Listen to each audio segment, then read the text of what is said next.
നമസ്കാരം. ഭാരത് ലൈവിലേക്ക് സ്വാഗതം. മദ്രാസ് ഹൈക്കോടതിയിൽ നിന്ന് വളരെ സുപ്രധാനമായ ശ്രദ്ധേയമായ ഒരു നിരീക്ഷണവും താൽക്കാലിക വിധിയും ഉണ്ടായിരിക്കുന്നു. എന്നാൽ നമ്മുടെ ഈ കൊച്ചു കേരളത്തിൽ വളരെ പ്രധാനപ്പെട്ട ഒരു വിധിയായിട്ടും അത് ചർച്ച ചെയ്യപ്പെടുന്നില്ല. തമിഴ്നാട്ടിൽ മുഖ്യമന്ത്രി ജോസഫ് സി വിജയ് എന്ന വിജയ് തുമ്മിയാൽ ഉടനെ വാർത്തയാക്കുന്ന മലയാളം മാധ്യമങ്ങൾ പക്ഷേ മദ്രാസ് ഹൈക്കോടതിയുടെ ഈ സുപ്രധാന നിരീക്ഷണവും താൽക്കാലിക വിധിയും എന്തുകൊണ്ടോ കണ്ടില്ലെന്ന് നടിച്ചു. അത് കേരളത്തിൽ ചർച്ചയാകാതിരിക്കാൻ വേണ്ടിയിട്ടാണ് ആ വാർത്ത തമസ്കരിച്ചതെന്ന വിലയിരുത്തൽ തെറ്റാണെന്ന് പറയാൻ കഴിയില്ല. നമുക്ക് വാർത്തയിലേക്ക് വരാം. മറ്റൊന്നുമല്ല, കോയമ്പത്തൂരിലെ ഒരു വിഷയമാണ്. കോയമ്പത്തൂരിൽ ഒരു മാരിയമ്മൻ ക്ഷേത്രമുണ്ട്. 100 വർഷം പഴക്കമുള്ള ക്ഷേത്രമാണ്. ഈ ക്ഷേത്രത്തോട് ചേർന്ന് ഒരു ക്രിസ്ത്യൻ പള്ളി നിർമ്മിക്കാൻ നീക്കം നടന്നു. ആ ക്രിസ്ത്യൻ പള്ളി നിർമ്മിക്കുന്നത് വെറുതെയല്ല, ഒരു കൂറ്റൻ പള്ളി, അതും സർക്കാരിൻ്റെ പുറമ്പോക്ക് ഭൂമിയിൽ ഒരു റോഡടക്കം കയ്യേറിയാണ് പള്ളി നിർമ്മിക്കുന്നത്. ഇതിന് ആര്, എങ്ങനെ, എപ്പോൾ ഒത്താശ ചെയ്തു, എവിടെ നിന്നാണ് ഇതിനുള്ള പണം എന്നൊന്നും ചോദിക്കരുത്. അതൊക്കെ മതേതരത്വത്തിന് വലിയ വെല്ലുവിളിയാകും. അതുകൊണ്ട് അത്തരം ചോദ്യങ്ങൾ ഒഴിവാക്കണം. ഈ ഒരു നീക്കം അവിടെ ഉള്ള ഈ മാരിയമ്മൻ ക്ഷേത്രത്തിലെ ഭക്തജനങ്ങളും അതിൻ്റെ ഭരണസമിതിയും ഒക്കെ കോടതിയിൽ ചോദ്യം ചെയ്തു. കോടതി വിശദമായ വാദം കേൾക്കാൻ തയ്യാറെടുക്കുന്നതിന് മുമ്പ് തന്നെ ഈ പള്ളി നിർമ്മിക്കാൻ ഉദ്ദേശിക്കുന്നവരും കോടതിയെ സമീപിച്ചു. അവർ കോടതിയെ സമീപിച്ചത് മറ്റൊരു കാരണം ചൂണ്ടിക്കാട്ടിയാണ്. അതായത് സംസ്ഥാനത്ത് ആരാധനാ സ്വാതന്ത്ര്യത്തിന് വലിയ വെല്ലുവിളി ഉണ്ടായിരിക്കുന്നു. ഇപ്പോൾ ഒരു മതേതര ഭരണമാണ് തമിഴ്നാട്ടിൽ വന്നിരിക്കുന്നത്. ഈ ഭരണം അട്ടിമറിക്കാൻ വേണ്ടി ചില മതവർഗീയ ശക്തികൾ ഇറങ്ങിയിരിക്കുന്നു. ആരെയാണ് ഉദ്ദേശിച്ചത് എന്ന് മനസ്സിലായല്ലോ. അതായത് ഹിന്ദുക്കളാണ്, ക്ഷേത്രവിശ്വാസികളാണ് ഈ മതവർഗീയവാദികൾ. അവർ ഇറങ്ങിയിരിക്കുകയാണ് ഈ മതേതര ഭരണം അട്ടിമറിക്കാൻ. ഒരു പള്ളി അവിടെ നിർമ്മിച്ചാൽ എന്താണ് കുഴപ്പം എന്നാണ് ഈ ഹർജിയെ ചോദ്യം ചെയ്തുകൊണ്ട് സമർപ്പിച്ച മറ്റൊരു ഹർജിയിൽ ഈ പള്ളി നിർമ്മാണത്തിന് വേണ്ടി രംഗത്തിറങ്ങിയ ആൾക്കാർ വാദിച്ചത്.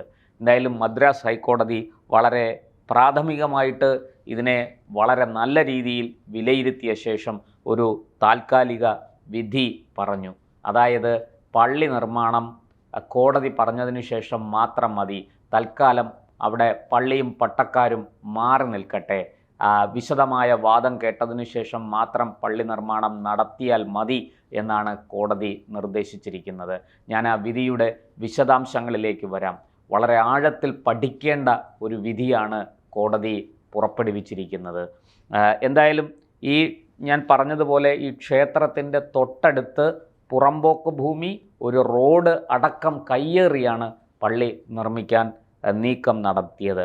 എന്തായാലും ഇത് justice GR Swaminathan, justice V Lakshmi Narayanan എന്നിവരുടെ ബെഞ്ചാണ് ഈ വിധി പുറപ്പെടുവിച്ചത്.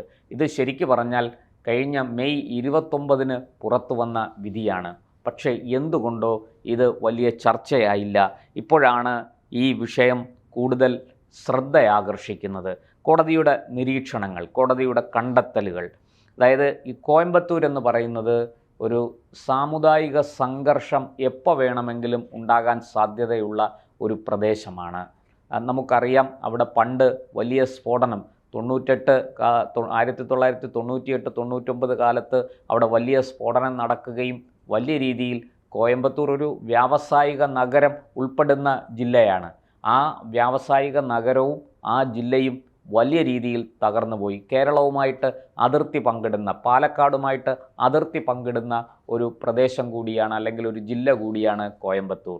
നമുക്കറിയാം, ആ കേസിൽ പ്രതി ചേർക്കപ്പെട്ടത് മലയാളിയായ അബ്ദുൾ നാസർ മദനിയാണ്.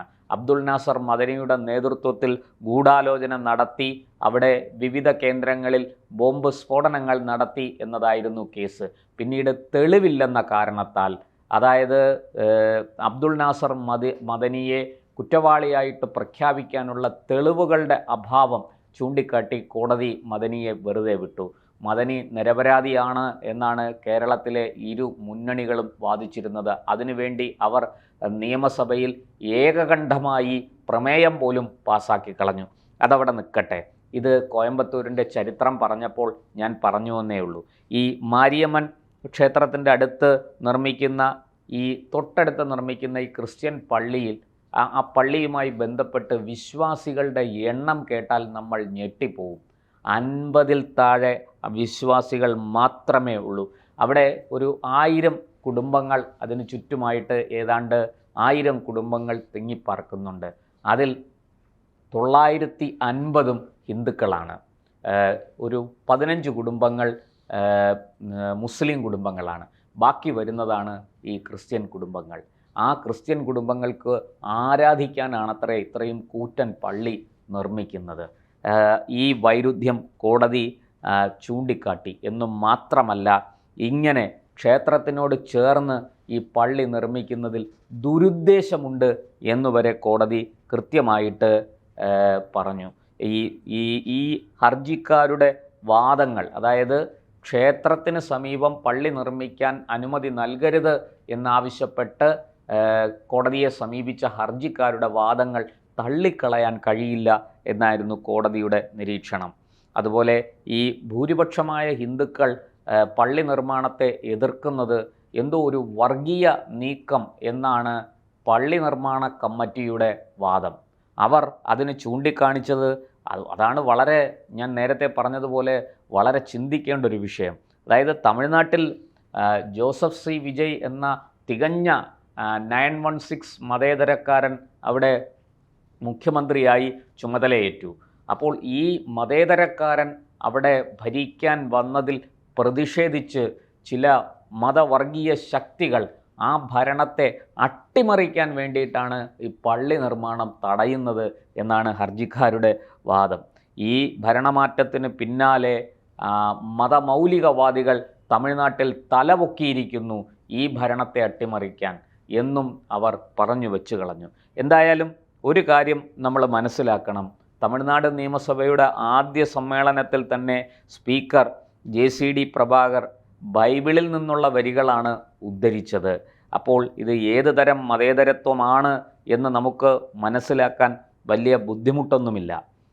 എന്തായാലും സനാതനധർമ്മത്തെ ഇല്ലായ്മ ചെയ്യാൻ പരിശ്രമിക്കുന്ന DMKയും ഉദയനിധി സ്റ്റാലിനും അദ്ദേഹത്തിൻ്റെ അച്ഛൻ സ്റ്റാലിനും ഒക്കെ അരങ്ങുവാഴുന്ന നാടാണ് തമിഴ്നാട്. ആ തമിഴ്നാട്ടിൽ നിന്നും ഇത്തരം നീക്കങ്ങൾ ഉണ്ടായില്ലെങ്കിലേ അത്ഭുതമുള്ളൂ. അതുപോലെ മറ്റൊരു പ്രധാനപ്പെട്ട കാര്യം, ഈ 1000 കുടുംബങ്ങളുടെ ഏതാണ്ട് 1000 കുടുംബങ്ങളുടെ ഒരു ജനസംഖ്യാപരമായ സാമുദായികമായ കാര്യങ്ങളൊക്കെ ഞാൻ പറഞ്ഞു. ഈ ഭരണഘടനയുടെ ഈ മത ആരാധനാ സ്വാതന്ത്ര്യം, മതവിശ്വാസ സ്വാതന്ത്ര്യം, ഇതൊക്കെ അനുവദിക്കണം. ആ ആർട്ടിക്കിൾ 25-ൽ പറയുന്നത് പോലെ ഏതു മതത്തിലും വിശ്വസിക്കാനും ആരാധന നടത്താനും പ്രാർത്ഥിക്കാനും ഒക്കെയുള്ള പൗരൻ്റെ സ്വാതന്ത്ര്യം സംരക്ഷിക്കണമെന്നും പള്ളി നിർമ്മാണ കമ്മിറ്റി ആവശ്യപ്പെട്ടു കോടതിയോട്. പക്ഷേ കോടതി അതിന് പറഞ്ഞ മറുപടിയാണ് വളരെ രസകരം. എന്തായാലും ഈ ആരാധനാ സ്വാതന്ത്ര്യത്തെയും വിശ്വാസ സ്വാതന്ത്ര്യത്തെയും ഒന്നും കോടതി നിരുത്സാഹപ്പെടുത്തുന്നില്ല. അതിനകത്തൊന്നും കോടതി അഭിപ്രായവും പറയുന്നില്ല, ഇടപെടുന്നുമില്ല. പക്ഷേ പുറമ്പോക്ക് ഭൂമിയിൽ ഒരു റോഡടക്കം കയ്യേറി ഈ പള്ളി നിർമ്മിക്കുന്നു എന്ന ക്ഷേത്ര കമ്മിറ്റിക്കാരുടെ, ക്ഷേത്ര ഭരണസമിതിയുടെ വാദം തള്ളിക്കളയാവുന്നതല്ല. അവർ സമർപ്പിച്ച പ്രാഥമിക തെളിവുകളിൽ കഴമ്പുണ്ട്. വിശദമായിട്ട് അതൊക്കെ പഠിച്ച് പരിശോധിച്ച് മാത്രമേ കോടതിക്ക് വിധി പറയാൻ കഴിയുകയുള്ളൂ. എന്തായാലും താൽക്കാലികമായിട്ട് പള്ളി നിർമ്മാണം തടഞ്ഞിരിക്കുന്നു. ഇത് മദ്രാസ് ഹൈക്കോടതി ഡിവിഷൻ ബെഞ്ചാണ്. അതുകൊണ്ട് ഇനി അവർക്ക് അപ്പീൽ സുപ്രീം കോടതിയിൽ നൽകാനേ കഴിയുള്ളൂ. പക്ഷേ സുപ്രീം കോടതിയിൽ പോയാലും ഈ കേസിൽ രക്ഷയുണ്ടാകും എന്ന് എനിക്ക് തോന്നുന്നില്ല. എന്തായാലും ജോസഫ് സി വിജയ് തമിഴ്നാട്ടിൽ ഭരിക്കാൻ വന്നതോടുകൂടി പള്ളി നിർമ്മാണ കമ്മിറ്റികൾ കൂണുപോലെ മുളച്ചു പൊങ്ങുകയാണ്. തമിഴ്നാട്ടിലെമ്പാടും ഈ പള്ളികൾ നിർമ്മിച്ച് കുരിശ് വെച്ച് തമിഴ്നാടിനെ മൊത്തത്തിൽ അങ്ങ് സുവിശേഷവൽക്കരിക്കാം, ക്രൈസ്തവവൽക്കരിക്കാം എന്നാണ് ചിലർ കരുതിയിരിക്കുന്നത്. അവർക്ക് തമിഴ്നാടിൻ്റെ പാരമ്പര്യം എന്താണ്, തമിഴ്നാടിൻ്റെ ചരിത്രം എന്താണ് എന്ന് അറിയില്ല എന്ന് തോന്നുന്നു. എത്രയോ നൂറ്റാണ്ടുകളായി, അങ്ങനെ തന്നെ പറയണം, പതിറ്റാണ്ടുകളല്ല, കഴിഞ്ഞ 2 നൂറ്റാണ്ടായിട്ട് ബ്രിട്ടീഷുകാരുടെ നേതൃത്വത്തിൽ ആരംഭിച്ച മതപരിവർത്തന ശ്രമം തമിഴ്നാട്ടിൽ എങ്ങും എത്തിയിട്ടില്ല. അത് ഈ പള്ളി നിർമ്മാണ കമ്മിറ്റിക്കാർ ആലോചിക്കുന്നത് നല്ലതായിരിക്കും. അവരെ ഇങ്ങോട്ടേക്ക് പറഞ്ഞു വിട്ടവരും അവർക്ക് പ്രോത്സാഹനം നൽകുന്നവരും താൽക്കാലികമായി സിനിമയുടെ മറപിടിച്ച് ഫാൻസ് അസോസിയേഷനുകളുടെ ബലത്തിൽ ഭരിച്ചുകൊണ്ടിരുന്നവരുടെ അഴിമതി തുടച്ചു നീക്കാനെന്ന പേരിൽ കിട്ടിയ ഭരണത്തിൻ്റെ പേരിൽ ആ ഭരണത്തിൻ്റെ തണലിൽ നഗളിക്കാം എന്നാരെങ്കിലും കരുതുന്നുണ്ടെങ്കിൽ അതിനും തമിഴ് ജനത ചുട്ട മറുപടി നൽകും എന്ന് മാത്രമേ ഈ അവസരത്തിൽ പറയാനുള്ളൂ. മദ്രാസ് ഹൈക്കോടതിക്ക് നല്ല നമസ്കാരം.